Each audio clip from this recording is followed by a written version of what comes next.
Hey, sports fans, Christian Pedersen, Coach Jack Klein, and we're doing it disproportionately big this week compared to any other week, so don't get used to the double mic flags and a tripod and all this and us being so well lit that he obviously is still the handsome one, but I don't look quite as disproportionately ugly compared to you anymore.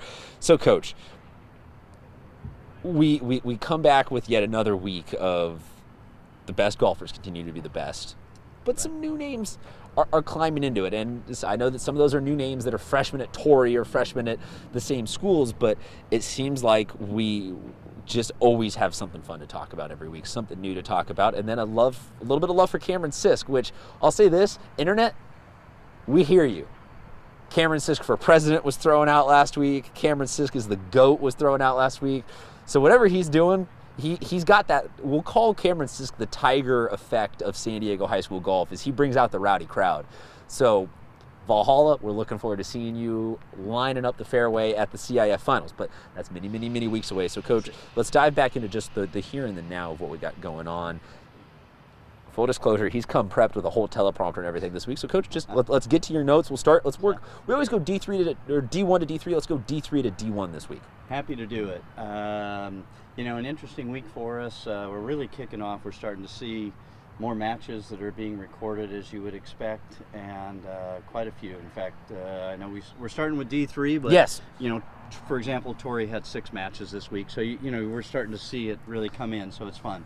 La Jolla Country Day continues to lead D3 at this point, although they had a tough loss to Bishops, and I think at the end of the day, the Bishop School still looks really strong. Francis Parker played them yesterday, and I thought Bishops did a terrific job. They've got 4 returning players, and I think David Brewer was our low scorer yesterday. Fine player. He's off to Williams College. There you go. So that's terrific. Santa Fe Christian, who last year had such a strong team, looks to be a good team again this year. We've talked about them. Matt Almquist and Nick Gable are both playing well for them. A couple of new names for us. I'm going to hit me with the new names. I want to hear the new names because I want to hear you pronounce them correctly so that I can get them later. Well, Vincent Memorial is led by Sergio Babylon and Junior Adolfo Perez, and so excited to see some new names on the list. Mission Bay has a freshman, Andy Knight. We got the Classical Academy. They have a freshman, Kenry Grisham, and their junior, who's Trey Hazelrig.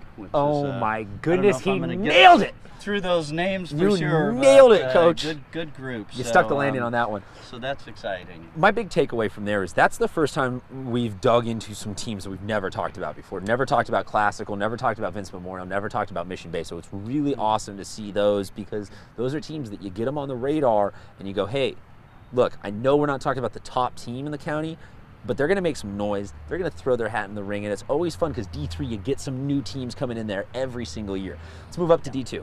D2. Of course, La Costa Canyon leading the way there, no surprise. Kento Yamawaki, who's a UC Berkeley commit, as we've talked about, had a nice 33 at Woods Valley. Cathedral Catholic is in the mix there.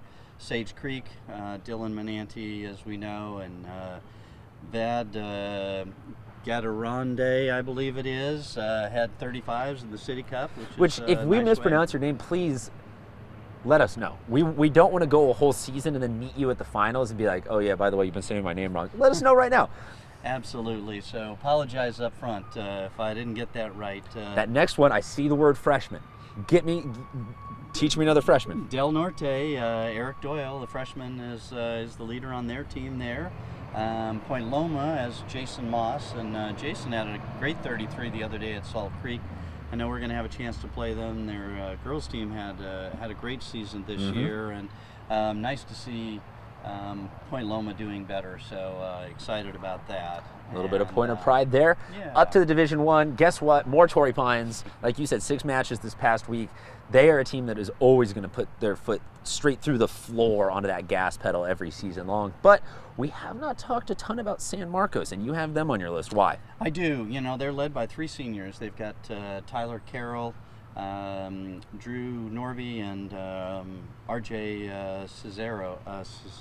I'm sorry, RJ. And I think that'll be a fun group. And again, you've got Torrey Pines, and then you have It's Torrey, and then it's the rest. and then the group. Putting But, together the top 10 graphic was comical because usually we do it by team for sports, so it's you only get one Falcon. Seeing 6 Falcons in that time, it's like, we get it. That's it. Are you guys good at this sport?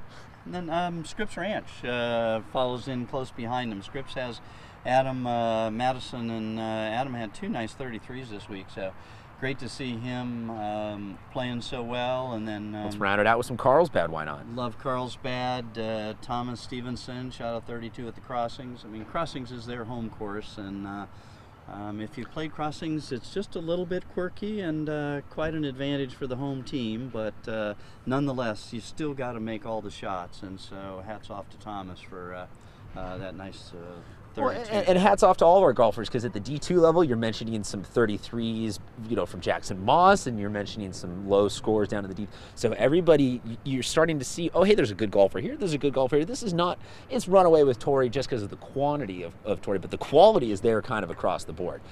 So we've talked about that before, and I'm super excited that this sport, unlike maybe some of the other sports, when we get to CIF, you get to play as an individual as well, and you have the opportunity to go to regionals, you have the opportunity to go to state, and as an individual, and I think that's really exciting. But there is still at the same time that team dynamic of, yes, we can have one leading us, but if the rest of the pack is 4th through 8th, we're fine as a team.